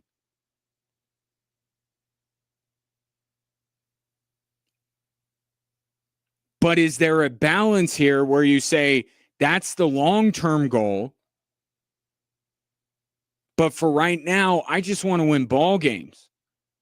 I just want my second-year quarterback to get in a rhythm. I want him to feel good and confident about himself. And we can't just keep waiting for the fourth quarter for that to happen. You got to do some of it earlier. And I'm not sitting here saying that absolutely is going to work and Bo Nix is going to become what he is in the fourth quarter, all 4 quarters, every game. But that's the only thing I can see that may do it. Maybe. Is if Sean Payton lets go of a little bit of what he knows Bo Nix needs to be to achieve the ultimate prize and just kind of leans in and accepts who Bo Nix is right now. And we'll see if a little bit of that is done on Sunday against the Dallas Cowboys. As for his former quarterback, or at least we think this is about his former quarterback, here's story number 2. They found a little spark with that quarterback. I was talking to John Mayer not too long ago, and I said we were hoping that change would have happened long after our game. Lost in all the excitement of the Broncos' historic comeback against the New York Giants was a little comment that started to pick up steam yesterday, go a little bit viral. People connecting the dots and saying that Sean Payton is taking a veiled shot at Russell Wilson. Essentially saying we would have had a much easier time if Russell Wilson were your quarterback. And given the history between Sean Payton and Russell Wilson, that is a little bit more of an incendiary remark or thought than it would be if it was, even Mike Tomlin talking about how they need to keep Anthony Richardson upright because he doesn't want to see Joe Flacco in the game. Like there's more context to that if it was a shot at Russell Wilson. Based on Sean Payton's previous behavior, I read it that way. I read it that this is, hey, I like Jackson Dart, but you know who I really don't like? Russell Wilson. How can I combine these two thoughts into one statement? That's how. And even if you disagree with my assessment of it, doesn't it matter more than anybody else that Russell Wilson thinks it was about him? Because Russell Wilson took to social media today to say classless, but not surprised. Didn't realize you're still bounty hunting 15 plus years later through the media. Now, in fairness, he did add some playful emojis to try and take some of the bite out of that. But the blow was landed from a guy that never, ever does anything even close to this. You may disagree with my assertion that was in part a shot at Russell Wilson. Or you may say that it doesn't matter if I think it was a shot at Russell Wilson. But you know who it matters that thought it was a shot at Russell Wilson? Russell Wilson. So if Sean Payton didn't mean this as a shot at Russell Wilson, he clearly offended Russell Wilson and spurred him to do something that he never does. He has a very specific, carefully crafted public persona. For him to break that, clearly this cut deep. If he really didn't mean it as a shot at Russell Wilson, then tomorrow, when he is inevitably, or I shouldn't say inevitably, if someone asks him about this, he should say, it's not a shot at Russell Wilson, and then use the opportunity to once and for all bury the hatchet. Don't get angry with the question. Don't scoff at the assertion that you were taking a shot at Russell Wilson. Don't do any of that. Just say, not about that. I respect Russell Wilson. I appreciate the time that he was here. And move on. If it really wasn't a shot, that's what Sean Payton should say, or something like that. I don't know. Type it into Chat GPT and see what they come back with. But there's a way that you can kind of try and squash this, and you need to. Or else every time you bring up quarterback sacks, every time you compliment the next team that Russell Wilson's on, their quarterback, everyone is going to think that you're taking a shot at Russell Wilson, including Russell Wilson. For once, take the high road. Just say, wasn't about him. I appreciate Russ. You don't have to say you love the guy. You don't have to go out to dinner with him. But just do your best to bury the hatchet and say that's over and done with. Anything less than that, and this speculation is going to continue. And the guy that matters the most in this equation is Russell Wilson, and he's not, and every time you say something, he's going to think it's about him. Don't you think at this point you should just probably put an end to all of it? We'll see if he does it. Story number 3, also about the Broncos. Not really about Sean Payton, though. It's about Dre Greenlaw, who will appeal his one-game suspension handed down by the NFL for, in their words, going after and verbally threatening a referee. By now, you may have seen the video in question. If you haven't, I will describe it to you. Will Lutz kicks the game-winning field goal. Many Broncos rush the field, including linebacker Justin Stranad. The referee for that game is trying to extricate himself from that scrum, right? Get off the field, right? When there's a walk-off home run, the umpires, they wait for the guy to hit home plate and they get the heck out of there, right? That's what the guy was trying to do. Now, when Stranad got close to him, you could clearly see the official try to move Justin Stranad out of his way. And immediately, Dre Greenlaw goes after him and follows him for several steps. So if Dre Greenlaw's outburst was about that, I can forgive the action if I'm the NFL. If Dre Greenlaw appeals the suspension and says, look, I thought looked like he pushed my teammate. And that's what that was all about. I think in the heat of the moment, I could see the NFL going, okay. But what I don't know and what the video doesn't show is what Dre Greenlaw said to him. And even if it was about the referee pushing Justin Stranad, there's a line that can be crossed. And the NFL using the word threatening tells me that maybe there is. The action itself, still you can't do it. And I think Dre Greenlaw knows that. But in that moment, emotions running high. It was a roller coaster of a game. You see your teammate get pushed. Maybe you can forgive the action. But if Dre Greenlaw threatened this guy, threatened violence against him, then sorry, you lose.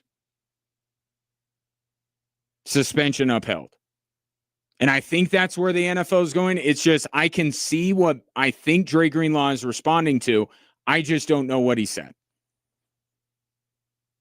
So we'll see what this appeal brings forth. But this is significant. It's not just, Dre Greenlaw, you waited so long for him to be on the field for the Broncos, and now you're going to lose him for a game. Think about the matchup. Jake Ferguson, CeeDee Lamb, Javonte Williams, Dak Prescott. Say what you will about the Cowboys defense. The Cowboys offense is something to worry a little bit about if you're the Denver Broncos. And having Dre Greenlaw helps put your mind at ease. So being without him on Sunday, it would be a big loss. 719-24-7. 1313. Take your thoughts on the three stories that are driving the show. More Drive Time Sports after this.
You heard the MVP favorite. Welcome back to the show. Nuggets, by the way, tip off their season Thursday against the Golden State Warriors. You can hear that game and many a Nuggets game this season here on Extra Sports 1300 because we are once again proud partners with Altitude. In fact, tonight you will be able to hear the Avs take on the Mammoth. Our coverage starting at 7:30. Great discussion today regarding Sean Payton and his relationship with quarterbacks, past and present. 719-247-1313 is the number if you want to get in here. Craig wants to get in on the conversation, and I appreciate him doing so. So, Craig, let me know what's on your mind, buddy. Okay, guys, a disclaimer is that Bo Nix is on my fantasy team, so I'm a fan favorite of Bo Nix. Okay. But the first quarter Bo Nix is the coaches, because they've got a 15 or 20 play script that he follows at the beginning of every game. Unless he's airmailing balls over guys' heads or missing his reads, it's not Bo Nix. It's the game plan. And then second and third quarter are adjustments, and that comes from the coaches too. So depending on what's working, what's not working, what they want to, experiment with to set up for maybe down the road is all coaches. Bo Nix is not calling his own plays. Right. Then the fourth quarter, when you're behind, you're either running 4-minute drill if you're winning, 4-minute offense, or you're running 2-minute, and you let the quarterback do his thing. The more freedom they give the kid, the better he plays. The more handcuffs they put on him, the less he looks spectacular. So the coaches need to look in the mirror and give this kid a little bit more freedom. Yeah. Do you think that the best way to go about that would be to allow Bo Nix to use his legs more early in the game? No doubt about it. And also I would change tempo earlier in the game. I would run some 2-minute drill earlier in the game just to keep the defense off, a little bit off kilter and give Bo a chance to stop thinking and just play. But where, and I think you're right, Craig, but you can kind of see Sean Payton's grander vision at work here, because in the NFL, he is a staunch believer, as many coaches are, that you have to win from the pocket. So I guess where is that balance between, because I do think that you're absolutely right in the way that the game is going and who's coming up with the plays and all that.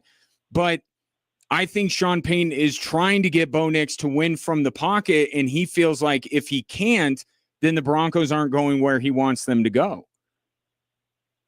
Well, here's what I would tell Sean if he was, on the call, is that experience is the enemy of future success. And when you rely too much on history and experience, when the game is changing, the athlete and the position at quarterback is changing, you've got to change with it. And Bo Nix has a skill set to change. I appreciate the call, Craig. Great insight. And I agree with you. I do. But I think in this, we've been having this conversation in 18 different ways over the past few weeks, haven't we? For what Bo Nix is, I think this is the conclusion that we're getting to. And we've said bits and pieces. You've texted in or called in. I've said some pieces of it. Now let's put it all together here. Sean Payton is coaching Bo Nix correctly as a passer. Right? What Bo Nix is throwing the football. I think that Sean Payton is calling plays that he's trying to tailor to what Bo Nix is as a thrower, which isn't inherently wrong. However, there is this other piece of Bo Nix. And it's his running ability that Sean Payton is not coaching, that Sean Payton is only unleashing by breaking the glass in case of emergency. And I think we're all kind of saying the same thing or different parts of the puzzle. Now let's put it all together. Bo Nix is not a great pocket passer. He's a fairly pedestrian thrower of the football. However, he has a skill set and a trait that is not common among quarterbacks. Even though you see more quarterbacks use their legs, it's still the level that Bo Nix can use his legs is at an elite level. Maybe not, all world mode like Lamar Jackson. But it's Sean Payton wants to coach Bo Nix, the passer, and I think he has tried to tailor a game plan based on what Bo Nix can and can't do throwing the football. And I think he's tried to dangle a carrot every once in a while. Let's dial up this deep ball. Let's try this. It don't work. Not consistently enough. So Sean Payton has to ask himself, to Craig's point, I understand that you got to keep trying to coach him up, right? You don't just give up on Bo Nix, the passer. But now you say, hey, can I walk and chew gum at the same time here? Can I allow Bo Nix to use his legs, which is advantageous for us as a team, while also clearly confidence building for Bo Nix? Can I do that and still have the longer term goal in mind? Because as great as Lamar Jackson was, the thought was he's never going to accomplish anything until he can win from the pocket. And once Lamar Jackson started to do that, he became a multiple-time MVP. I know the growth curve of Patrick Mahomes is like nothing we've seen before. A quarterback playing at an MVP level so early in his career, but even he had to learn it. And in fact, I would actually put it this way. Patrick Mahomes is actually over the last few years learning. I actually don't think he learned a lot of winning from the pocket early. But as teams started to put a shell on the defense, took away the deep ball, once Tyreek Hill was out of town, Patrick Mahomes had to start learning how to win from the pocket. Josh Allen, great that he ran the ball, but this guy's got to stay in the pocket and complete passes. That has to be a part for the Denver Broncos to win a Super Bowl. Bo Nix has to be effective from the pocket. There's no other way around it. But I think the misstep that Sean Payton is making is that, does he have to do that now? Does it have to be right this second? And I think in Sean Payton's mind, it does, because of the expectations he placed on this football team. Sean Payton, when he goes around Kay Adams and Diana Rossini and Chase Daniel, he says some wild things. But they're on the record. And Sean Payton is on the record of Bo Nix being a top 4 or 5 quarterback in the league in the next 2 years. Sean Payton is on the record of the Denver Broncos being capable of winning a championship. And I have to wonder if some of that rhetoric is fueling this, to where Sean Payton is so stubborn that he's like, no, Bo Nix has got to throw the ball. He's got to win from the pocket, because that's what championship quarterbacks do. Does Bo Nix have to be a championship quarterback? Can he be this for, let's just say, this season? Can they lean more into his ability to use those legs this season and see where that gets them? Does it get them to a Super Bowl? I don't think so. Did I ever think that the Broncos were capable of winning a Super Bowl this year? No, I didn't. But can Bo Nix's running ability with the Broncos' ability to run through more traditional means, J.K. Dobbins, plus the defense that they have, could they possibly take one step forward from where they were a year ago? I think it's possible.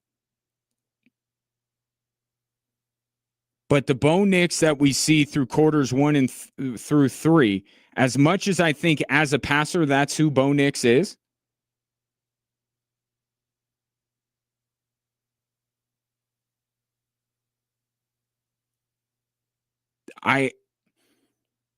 you gotta incorporate. I think you gotta incorporate his running ability more. Like I get where Sean Payton is coming from. I get the frustration level, and I understand what he's talking about because we have had this conversation with a number of quarterbacks over the last few years about what really wins in the NFL.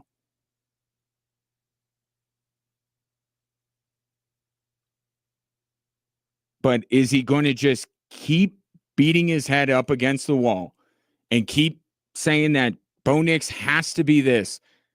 Or is he just going to embrace what Bo Nix is? You know, he did it, and this is going to be a name that people won't like me to liken Bo Nix to. Taysom Hill. Okay, just as an example, Bo Nix is a much more talented quarterback than Taysom Hill. But when he had Taysom Hill, or when he had Teddy Bridgewater, but more Taysom Hill because of his running ability, didn't he lean into that? And I know it was not he wasn't trying to win a Super Bowl with Taysom Hill, but he's just trying to win games. Couldn't the argument be made that right now the Broncos should just be worried about winning football games and see where that gets them? While you're still out on the practice field, still in the early quarters, trying to figure out a way for Bo Nix to improve his pocket passing. Can you do both? But right now, it doesn't seem like he's doing both until he absolutely has to, and that's the fourth quarter of these football games. And the evidence is mounting against him to keep going this same way. 719-247-1313, back after this.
Your national keyword for the 5K a day, your chance to win $1,000. It is good, GOOD. Text that to 95819 and you could win $1,000 in our 5K a day, 5 chances a day, 5 days a week for you to win $1,000. Sean Martinez, always good on the breaking news because that's what he does on a daily basis. Check him out, 5 to 8. Start your day with Sean on Colorado Springs Morning News on 740 KVOR. Informs me that the Greenlaw suspension has been upheld by the NFL. So perhaps there was something to the threatening part of what the NFL was suspending him for. And that's why I say I don't know what was said. The action I can forgive, but if he said something that was a threat of physical violence against this referee, you can't tolerate that, and you can't go back on the suspension. So we'll talk about the impact of this on tomorrow's show. I want to finish up our conversation, not that we're going to be done talking Bo Nix anytime soon, but just to put a bow on the conversation we have had today and getting to your thoughts at 719-247-1313. From this 719, Sean Payton once compared Taysom Hill to Steve Young. That's all you have to know about the quote-unquote genius Sean Payton. Without Drew Brees, he's nothing. I think also, I mentioned it earlier, but it bears repeating. You know, why did he say that about Taysom Hill? There's probably a variety of reasons. But I think at the core of it was he recognized Taysom Hill's skill set and said, add me to that skill set, add my coaching, and you could be this. The legs of Bo Nix is a revelation to everyone, including Sean Payton. So in some ways, he's not getting the quarterback that he bargained for. And maybe maybe that works on two levels. Right? Maybe in one hand, he's not getting the passer that he thought Bo Nix would be, or the processor of information that Bo Nix was made out to be. Like maybe that's the thing that's frustrating him, and he's not getting the quarterback he thought he was getting in that respect. But on the other hand, he's getting a quarterback that is far more mobile and far more dangerous with his legs than you thought, I thought, George Payton thought, and Sean Payton thought. So the fork in the road here for Sean Payton is this.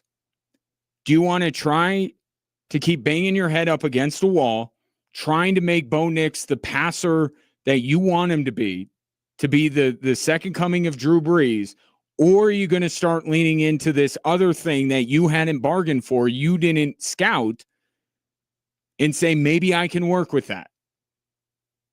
Maybe Bo Nix is closer to Taysom Hill than he is Drew Brees, but I won games with Taysom Hill. It really is, even if I can kind of follow Sean Payton's thought process, or at least I think I'm following it.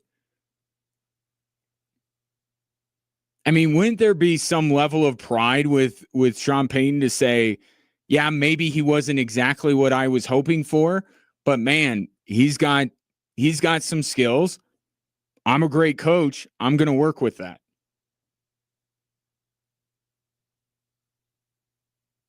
I know he can't compare Bo Nix to number 7. That would be too much around these parts. But could he compare Bo Nix to Steve Young? Couldn't he make that same comparison and not get laughed at? Because Taysom Hill, like, give me a break.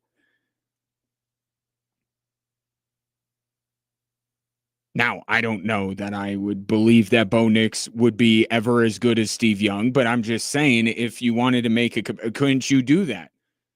Maybe it's not the quarterback that you were drafting, but doesn't your hubris allow you to say, you know what, I'll take what Bo Nix has given me and I'll amplify it? I think it's caught him off guard. I don't think this has gone according to plan for Sean Payton when it comes to Bo Nix. I just don't think it has. And clearly he's frustrated by that. But what do you do now? Right? I hate this phrase, but I use it. It is what it is. What are you going to do with this version of Bo Nix? Because there's something special there. I don't know if it's enough to get you where you want to go, but this guy has something. And we've seen it in 2 of the last 3 fourth quarters to the nth degree.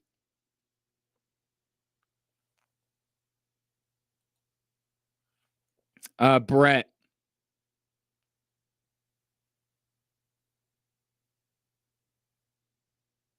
Says, so looking at the draft, what quarterback should the Broncos draft in the upcoming draft? We signed our big free agent tight end, Evan Ingram. What's left? Sound like we need a great quarterback. And then he's threatening to leave. Please don't leave. My ego can't take the hit. Please continue to listen. Even if it's hate listening, Brett, continue to listen. Like, look, we're going to have that conversation at some point. It's not right now. Even I haven't advocated for that, despite the way I am perceived by some people. I want to let the Bo Nix experiment play out, but we will when it's, and we do this with almost very few quarterbacks these days because of the amount of money involved are no-brainers, right? Lamar, rubber stamp, Josh Allen, Joe Burrow, Patrick Mahomes, pay them whatever they want. And even when Patrick Mahomes first signed, people were like, whoa, you're going to give Patrick Mahomes that much money? We do this all the time. Trevor Lawrence, Jared Goff, Brock Purdy, the list goes on and on and on. Every quarterback that is due to be paid because the money is so ridiculous, we inevitably have the conversation, are you really willing to do this? And we're going to have that conversation with Bo Nix, but we are not even to the midway point of year 2. The Broncos are not looking in this year's draft for a quarterback.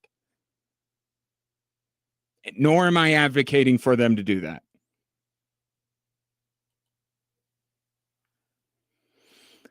This from Ben says, lifelong Broncos fan, why is everyone in Denver making so many excuses for Bo Nix? He's got so many limitations. Everything has to be right for him to be successful. I personally would trade Bo Nix for Jackson Dart straight up today.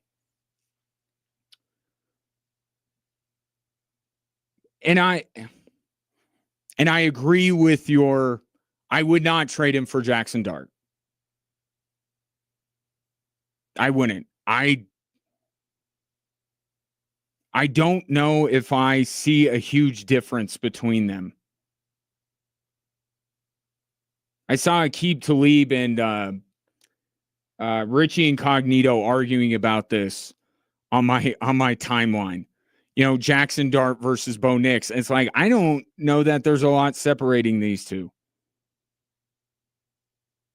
I would not trade Bo Nix for Jackson Dart, but I'm with you. I do think if you're a Broncos fan and you're a Bo Nix fan, pick the one you like best. Brock Purdy, Jared Goff, Alex Smith, these are the quarterbacks that I think that he's going to be. But you can win. The 49ers have gotten to a Super Bowl. The Detroit Lions have been one of the best teams in the league for a few years now with Jared Goff. The Rams went to a Super Bowl with Jared Goff.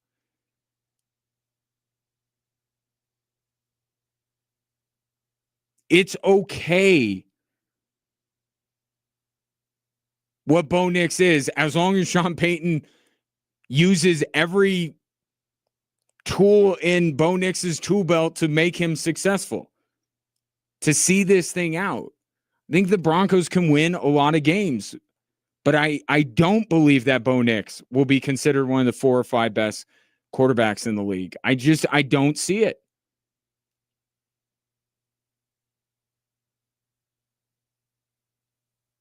And there is a lot else right with the Denver Broncos. And think about this too. Russell Wilson's money is completely off the books coming up. So they can go out and invest They can go into the draft and get more weapons. They can load up this roster even more than they have on the offensive side. They have the offensive line. They have a lot of what the Lions have, what the 49ers have had. They don't have all of it, which is why they are where they are. And also Jared Goff and Brock Purdy are ahead of Bo Nix in their development. But like, there's some of the building blocks that those two teams in the NFC have had that has made them incredibly successful.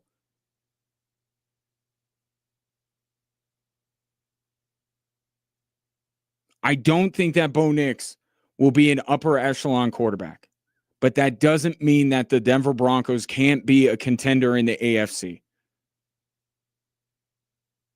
If they surround him, just like Detroit has surrounded Jared Goff, just like the San Francisco 49ers have surrounded, whether it's Garoppolo or Purdy, you can win with guys like that. But that's who Bo Nix is. You win with him. Not necessarily because of him.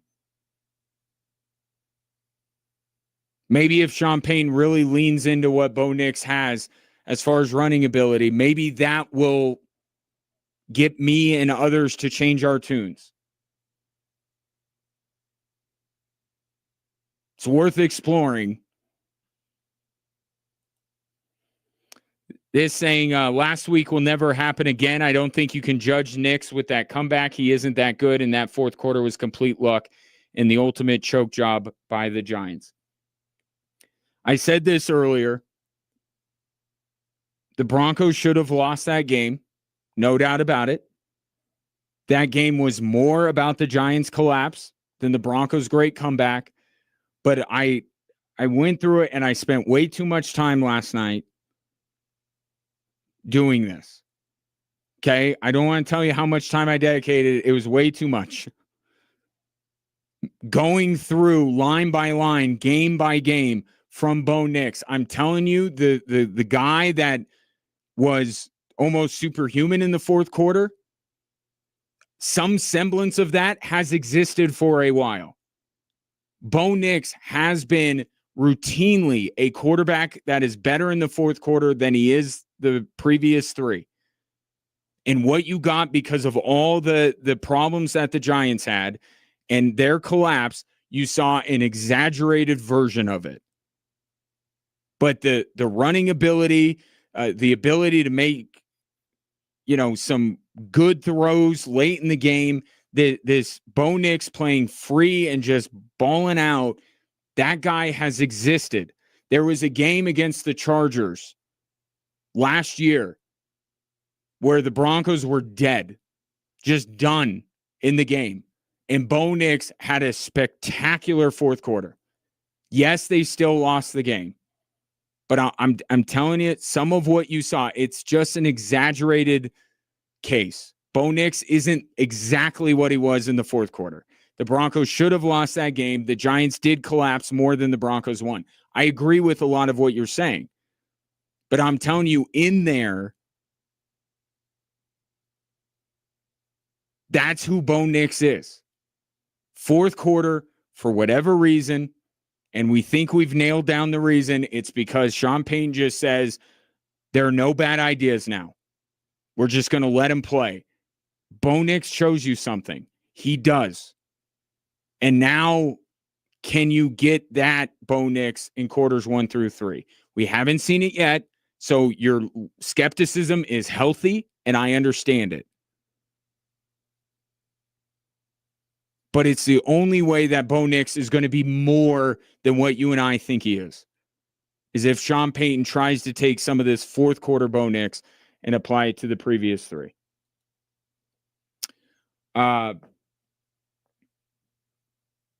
Gotta call it. I got one other thing for you, and then I gotta wrap up the show. Let me ask you this. How would you like to feel better and score some amazing sports memorabilia while you're at it? That sounds awesome. Right now, Center Gen X and Low T Center are giving you the chance to win big just for taking care of your health. For a limited time, when you visit any Synergenics or Low T Center for a free consultation and free testosterone test, you'll be automatically entered to win autographed jerseys, footballs, helmets, even tickets to major sporting events. You get expert care, a free test, and a shot at some incredible prizes. Now, I got to say, as dudes, the fact that we have to be bribed to take care of our health, not our best quality, but you know what? We'll take it, right? Don't miss your shot to get back to feeling like yourself and win something awesome. Go to trtmvp.com. That's trtmvp.com and book your free test today. Get in, get healthy, and win. Text that you sent in. Can't get to them now. We'll reconvene tomorrow. I'll hit some of these. This conversation's not going away. It has been fantastic. Thank you for all the interaction. Makes the show that much better. Coming up next, the Frank Serratori show. And then after that, it'll be the Avs and the Mammoths. I don't feel great about tonight's Avalanche game. I just got to tell you, it's just gut feeling. We'll see if I'm right. Talk to you tomorrow.